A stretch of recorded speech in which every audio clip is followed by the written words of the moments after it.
Awali ya yote nianze kwa kumshukuru Mwenyezi Mungu mwingi wa rehema kwa kuendelea kupatia uhai, afya njema, kutuwezesha kukutana tena siku ya leo kujadili ustawi wa sekta ya habari, utamaduni, sanaa na michezo.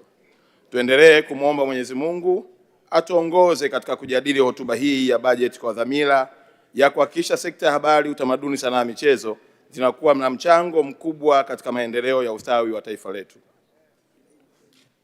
Mheshimiwa Spika, kwa unyenyekevu mkubwa nitumie fursa hii kumshukuru Mheshimiwa Daktari Samia Suluhu Hassan, Rais wa Jamhuri ya Muungano wa Tanzania, kwa kuniamini na kuniteua kwanza kuwa naibu waziri wa habari na pia kuwa waziri kamili wa habari, utamaduni, sanaa na michezo. Hii ni heshima kubwa sana kwangu na kwa familia yangu, na nachukua kama chachu ya kuendelea kulitumikia taifa hili kwa bidii, weledi, uadilifu mkubwa. Nimhakikishie tu Mheshimiwa Rais ya kwamba utumishi alionipatia nitahakikisha ninamlipa kwa uadilifu mkubwa. Mheshimiwa Spika, niruhusu nitumie fursa hii kumpongeza tena Daktari Samia Suluhu Hassan, Rais wa Jamhuri ya Muungano wa Tanzania, kwa uongozi wake mahiri na maono mapana yanayolenga kuleta maendeleo kwa wananchi mmoja mmoja na uchumi wa taifa kwa ujumla. Pia nimpongeze kwa kuendelea kuliongoza taifa vyema katika kipindi hiki ambacho dunia inakumbana na changamoto mbalimbali, hususan migogoro ya kivita Mashariki ya Kati na vita ya Urusi na Ukraine ambayo imeathiri kwa kiasi kikubwa uchumi wa dunia, ikiwemo kupanda kwa bei za mafuta, bidhaa mbalimbali. Pamoja na changamoto hizo, Mheshimiwa Rais Daktari Samia ameendelea kuonyesha uongozi imara na mahiri kuhakikisha kwamba taifa linabaki moja na tunaendelea kusonga mbele. Mheshimiwa Spika, niruhusu tena nimpongeze Mheshimiwa Daktari Mwigulu Lameck Nchemba, Waziri Mkuu wa Jamhuri ya Muungano wa Tanzania, kwa hotuba yake ya bajeti aliyotoa mwelekeo wa utekelezaji wa malengo ya serikali katika mwaka 2025-26 na mwelekeo wa shughuli za serikali katika mwaka 2026-27 pamoja na masuala mengine. Hotuba hiyo imetoa maelezo kuhusu sekta zilizo chini ya wizara yangu imezingatia na itatekeleza maelekezo yote yaliyotolewa na Mheshimiwa Waziri Mkuu Daktari Lameck Mwigulu Nchemba. Mheshimiwa Spika, kipekee naomba nikupongeze wewe Mheshimiwa Musa Hassan Zungu, Spika wa Bunge la Jamhuri ya Muungano wa Tanzania, kwa kuliongoza kwa busara na weledi mkubwa Bunge la 13 la Jamhuri ya Muungano wa Tanzania. Maelekezo yako na miongozo yako imekuwa na msingi wa ufanisi mkubwa wa Bunge katika kusimamia serikali kutekeleza vyema majukumu yetu.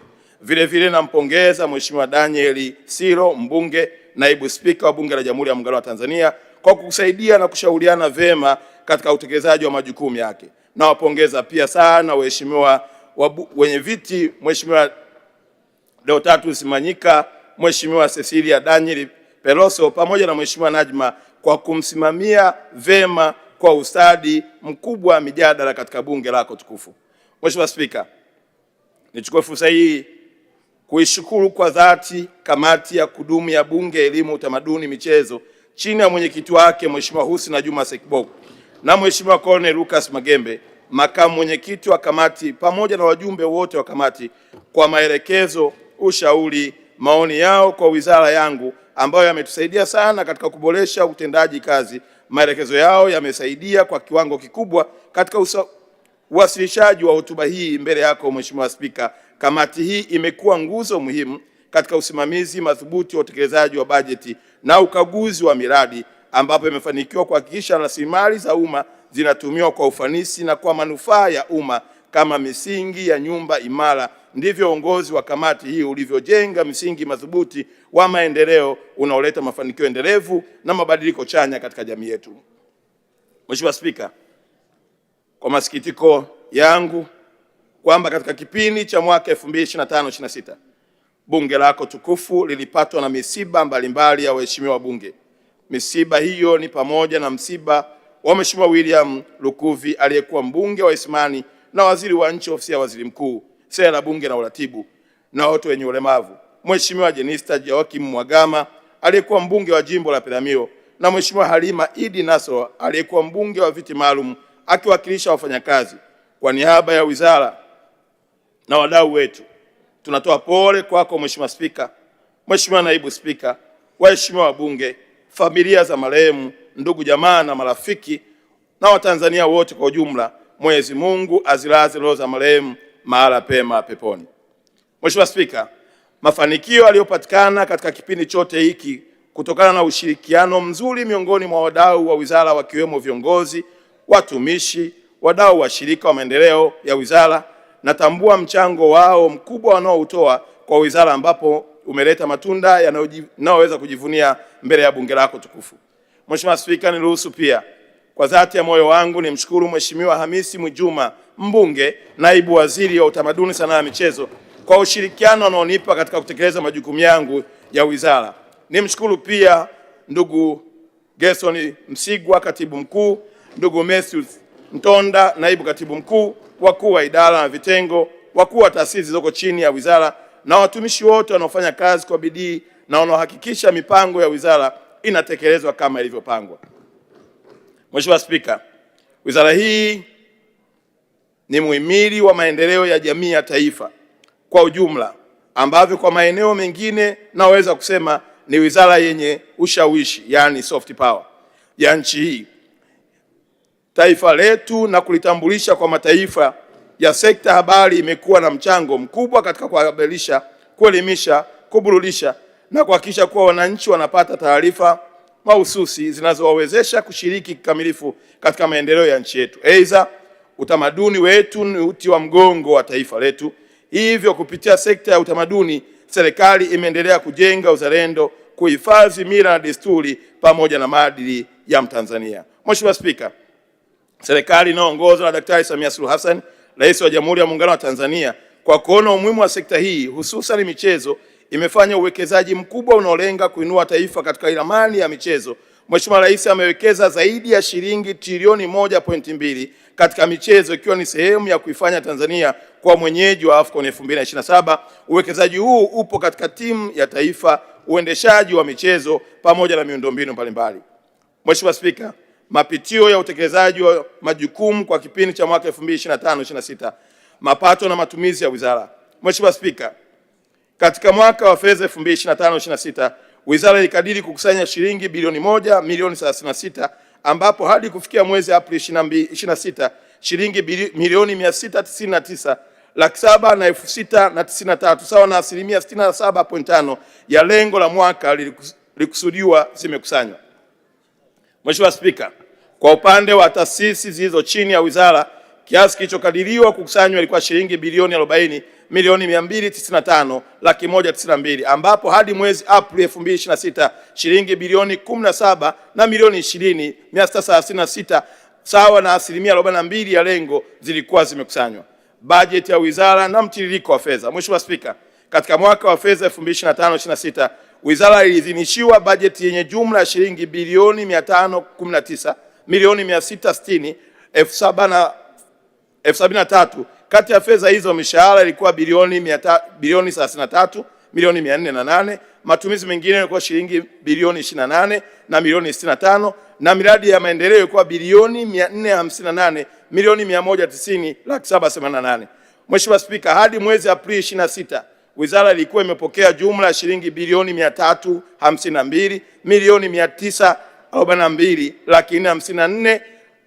352,942,454,472 na senti 97 sawa na asilimia 67.9 ya bajeti yote. Kati ya fedha za bajeti ya mishahara, matumizi mengineyo shilingi bilioni 20 sawa na asilimia 74.6. Bajeti ya matumizi mengineyo ya miradi ya maendeleo ni shilingi bilioni 304,332 na laki 344 na 80 na senti 26 sawa na asilimia 66.4 ya bajeti ya miradi ya maendeleo. Mheshimiwa Spika, utekelezaji wa majukumu ya wizara kwa mwaka 2025-26 katika sekta ya habari.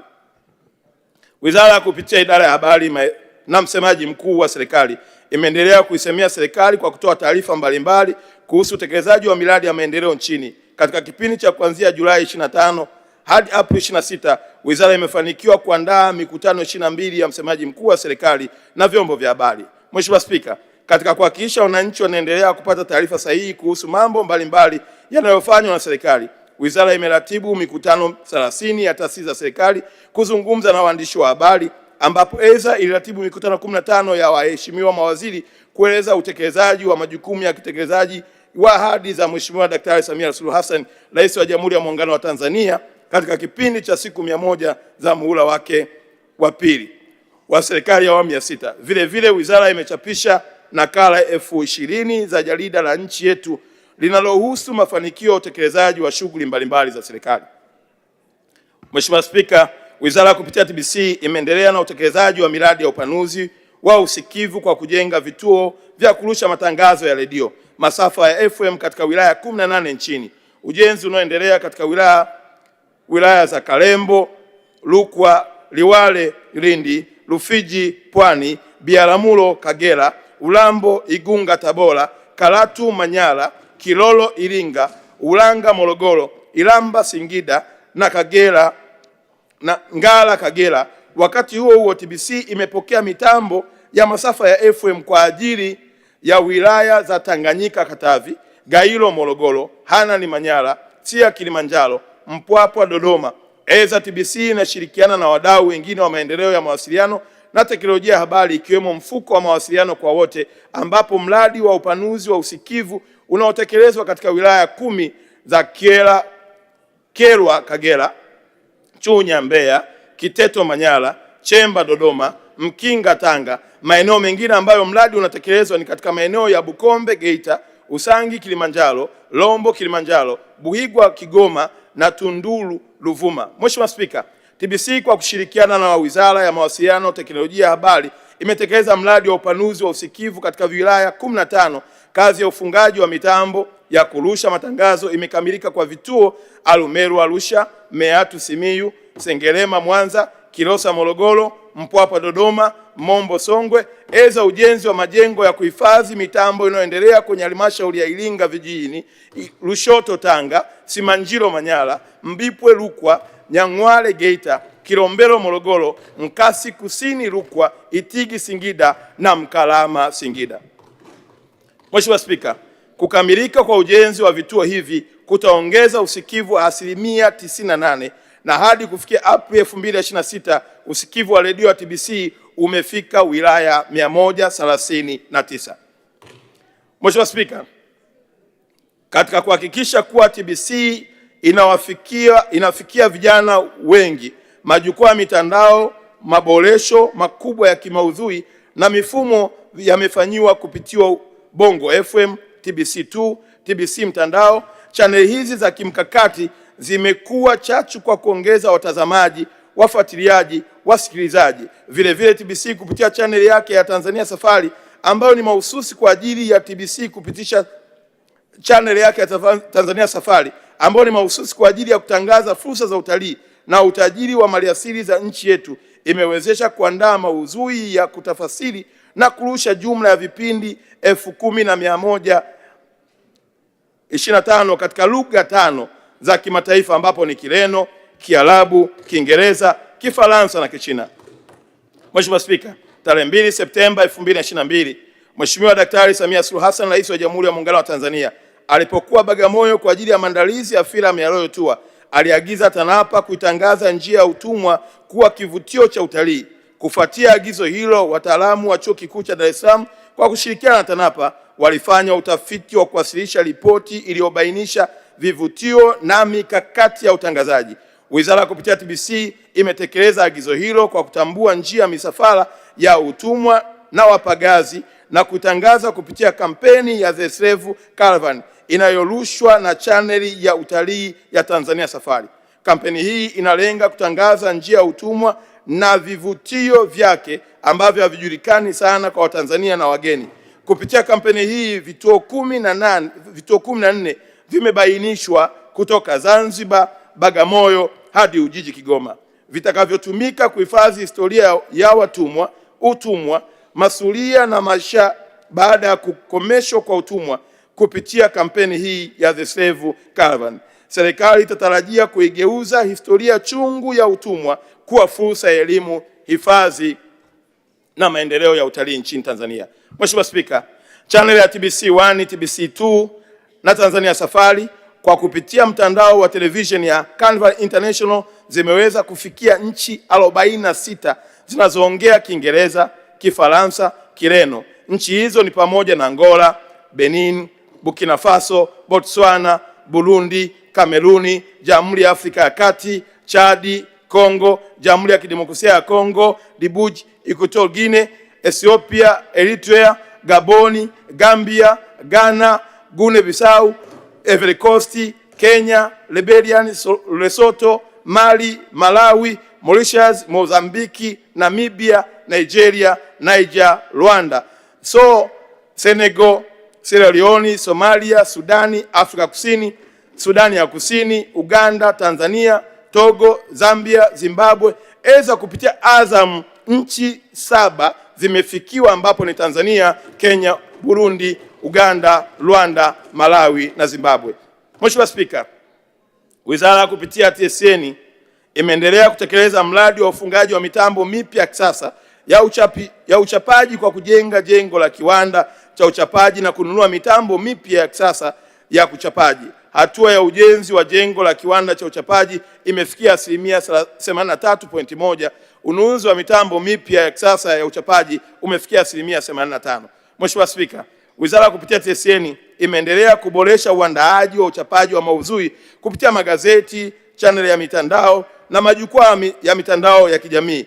Maudhui haya yamejulikana katika kuhabarisha mafanikio ya serikali ya awamu ya 6 inaongozwa na Mheshimiwa Daktari Samia Suluhu Hassan, Rais wa Jamhuri ya Muungano wa Tanzania. Hadi kufikia Aprili 2026, TSN imeandaa na kuchapisha jumla ya makala 2973 za kimkakati. Mheshimiwa Spika, TSN imeanzisha mkataba maalum wa historia kwa kuweka matoleo ya zamani ya magazeti na picha kwenye mfumo wa kidijitali. Jumla ya matoleo 12,600 ya Daily News na Habari Leo, picha zaidi ya 2499 na makala maalum zaidi ya 2100 zimepatiwa alama ya utambuzi, na mfumo huu umehifadhi nyaraka zote muhimu zinazohusu historia ya nchi, historia kuhusu viongozi wakiwemo waasisi wa taifa, historia ya harakati ya ukombozi wa uhuru kwa nchi za kusini mwa Afrika na historia kuhusu masuala ya kidiplomasia.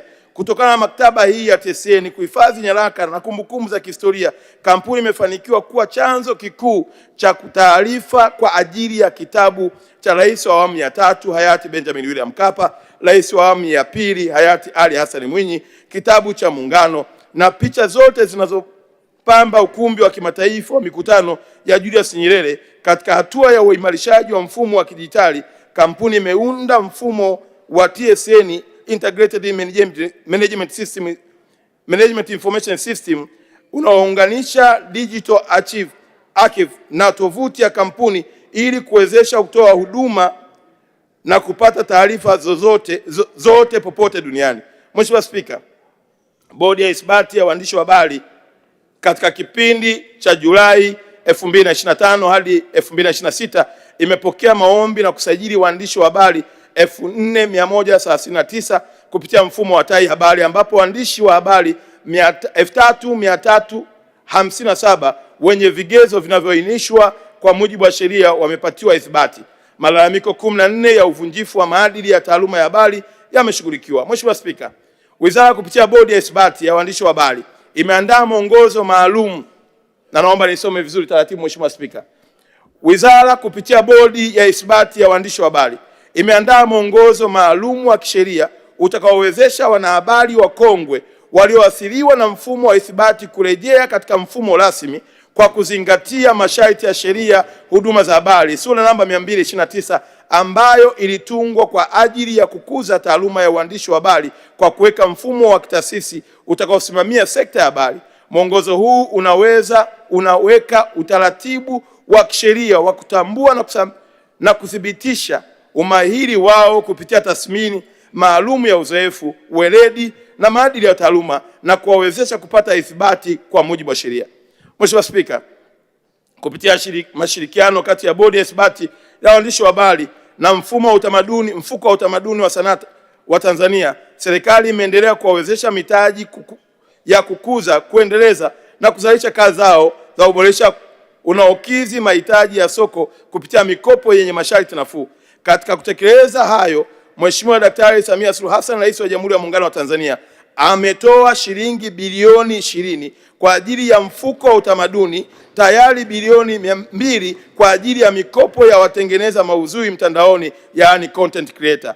Zimetoka kwa lengo la kuwasaidia kupata vitendea kazi na kuongeza uzalishaji wa kazi zao. Mheshimiwa Spika, Wizara kupitia mfuko wa utamaduni na sanaa imetoa mafunzo kwa watengeneza maudhui mtandaoni wenye lengo la kuwawezesha kutengeneza kazi zenye ubora kwa soko shindani la ndani na nje ya nchi. Mafunzo kwa awamu ya kwanza yametolewa kwa watengeneza maudhui mtandaoni 931, ambapo kati yao wanawake ni 574 sawa na 62% na wanaume ni 357 sawa na 38%, kutoka mikoa mitatu: Dar es Salaam, Mwanza na Arusha. Mheshimiwa Spika, kamati ya maudhui imepewa jukumu la kusimamia maudhui yanayotolewa katika vyombo vya habari na kuchukua hatua pale inapotokea ukiukwaji wa sheria, kanuni na maadili. Kabla ya kuchukua hatua za kisheria, serikali hutanguliza mazungumzo, ushauri, utoaji wa maelekezo kwa vyombo husika, ikilenga kutoa fursa ya kujirekebisha.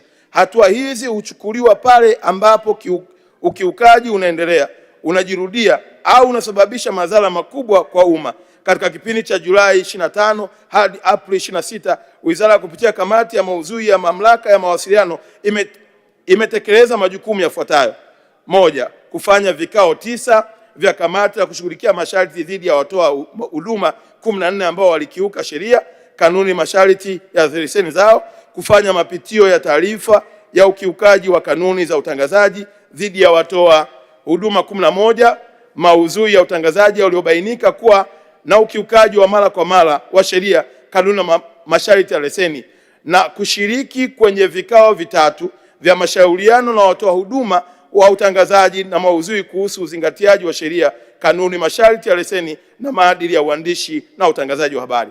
Mheshimiwa Spika, sekta ya maendeleo ya utamaduni. Tanzania imejaliwa kuwa na utajiri mkubwa wa uanuai wa urithi wa utamaduni. Katika kuhakikisha kuwa urithi huu unalindwa, unahifadhiwa na kuendelezwa, serikali imefanya utafiti wa kutambua, kuorodhesha na kulinda urithi wa utamaduni usioshikika kwa manufaa ya kizazi cha sasa na kijacho. Utafiti huo uliofanyika kwa kushirikiana na wadau wa utamaduni ulijikita katika kutambua na kuorodhesha vazi la kanga kama moja ya alama muhimu ya utambulisho wa Utanzania na urithi wa utamaduni. Kufuatia utafiti huu, andiko la vazi la kanga liliwasilishwa Shirika la Umoja wa Mataifa Elimu ya Sayansi na Utamaduni, UNESCO, kwa lengo la kuingizwa kwenye orodha ya urithi wa dunia wa utamaduni usioshikika inayosimamiwa na shirika hilo. Manufaa ya kutambuliwa kwa urithi wa utamaduni wa Tanzania katika orodha ya urithi wa dunia ni pamoja na kuongeza hadhi ya utamaduni wa kimataifa, kupata fursa ya ufadhili wa uendelezaji wa uhifadhi wa urithi kutoka kwenye mifuko ya kimataifa inayoratibiwa na UNESCO, kutangaza urithi wa utamaduni wa Tanzania pamoja na utalii wa kiutamaduni duniani. Mheshimiwa Spika, jitihada nyingine zilizofanywa na serikali kupitia wizara ni kukamilisha uandaaji wa mwongozo wa kitaifa wa kulinda urithi wa utamaduni usioshikika, yani National Framework for Safeguarding Intangible Cultural Heritage. Katika kukubaliana na swala la mmomonyoko wa maadili nchini, umeandaliwa mkakati wa taifa wa kukabiliana na mmomonyoko wa maadili nchini. Mbali na mkakati huo, kupitia televisheni ya taifa TBC